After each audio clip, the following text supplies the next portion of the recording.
వాళ్ళ కుంభమేళాకి స్టార్ట్ అవుతున్నాము. నిన్న విజయవాడ నుంచి స్టార్ట్ అయ్యాము. ఇవాళ మార్నింగ్ హైదరాబాద్ వచ్చి ఇప్పుడు హైదరాబాద్ నుంచి కుంభమేళాకి 9 o'clock కి స్టార్ట్ అవుతున్నాము. ఇదిగో ఈయన మా హస్బెండ్. ఈయన నిన్న డ్రైవ్ చేస్తున్నారు. ఈయన ఫ్రెండ్ ఫ్యామిలీ. ఇక్కడ రాఘు గారు రండి. నమస్తే. తన సిస్టర్, మా సిస్టర్ వాళ్ళ హస్బెండ్, వీళ్ళిద్దరూ డ్రైవ్ చేస్తూ వస్తున్నారు. ఇక్కడ ఉన్న అమ్మ మా ఫ్రెండ్.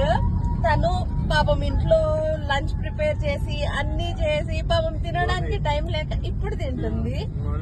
ఆయన సెలవు పెడతారని చెప్పి ఇక్కడ వర్క్ చేసేస్తున్నారు. సిన్సియర్ వర్కర్ అన్నమాట. హలో, ఇదిగో చూడండి. హైదరాబాద్ దాటారా? బాచుపల్లి రోడ్డు అంటే ఇప్పుడే నాగపూర్ టార్గెట్ ఇవ్వాలా?